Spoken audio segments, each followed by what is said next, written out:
આ ન્યૂઝના પ્રાયોજક છે CSC બાલ વિદ્યાલયા.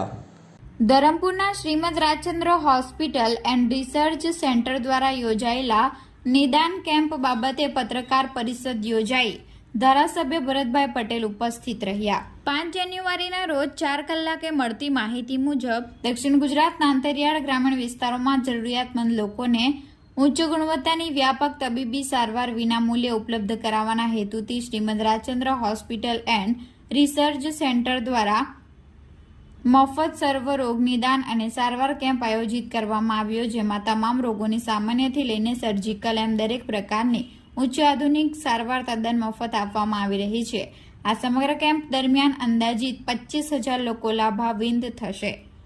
આ કેમ્પમાં પ્રણેતા અને માર્ગદ્રષ્ટા પૂજ્ય ગુરુદેવ રાકેશજીની પાવન ઉપસ્થિતિમાં પ્રથમ દિવસે ધરમપુરના ધારાસભ્ય અરવિંદભાઈ પટેલ, વલસાડ ભાજપ પ્રમુખ હેમંતભાઈ કંસારા, વલસાડના મુખ્ય જિલ્લા આરોગ્ય અધિકારી ડોક્ટર વિપુલભાઈ ગામિત તેમજ વલસાડ જિલ્લાના હેલ્થ ઓફિસર ડોક્ટર હરજીતપાલ સિંહ પોતાની હાજરીથી આ સમાજ સેવાના કાર્યને બિરદાવ્યું હતું.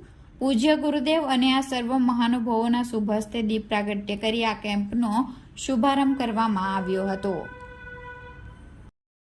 આજે શ્રીમદ રાજચંદ્ર હોસ્પિટલ એના પ્રણેતા પરમ પૂજ્ય ગુરુજીના આશીર્વાદથી એના માર્ગદર્શનથી આજે ટ્રસ્ટી મંડળ દ્વારા જે સર્વ રોગ નિદાન કેમ્પ રાખવામાં આવ્યો છે. હું તો લગભગ 1 કલાક ઉપર બધા જ ડૉક્ટરો સમક્ષ દરેક વિશિષ્ટ ડૉક્ટર છે દરેક એમાં ખાસ કરીને મેં 1-2 કિટ્સ બી વિતરણ કરી.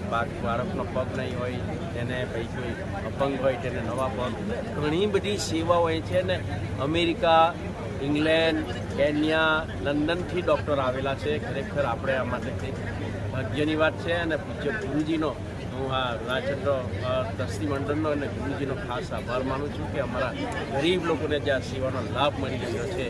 આ પત્રકાર મિત્રો છો, તમે પણ વિઝિટ મારો તો તમને આ લોકોને ખ્યાલ આવશે કે ફક્ત વલસાડ જિલ્લાના નહીં, સુરત, રાજકોટથી પણ અહીં દરેક ડિસીઝના કે સિરિયસ ડિસીઝના પેશન્ટ બી અહીં આવેલા છે.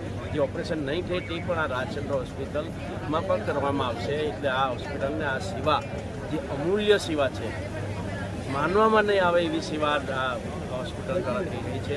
જે ગુરુજીને નમન કરું છું ને એમના ચરણમાં વંદન કરું છું કે એમના આશીર્વાદ સાથે દરેકને ટ્રીટમેન્ટથી સારા થાય લોકો અને સારા દરેક લોકોના આશીર્વાદ આ ટ્રસ્ટીઓને અને પૂજ્ય ગુરુજીના આશીર્વાદ આપણા પણ સદાય માટે રહેતા રહે એવી એમના ચરણમાં વંદન કરીને પ્રાર્થના કરું. જય શ્રી રામ.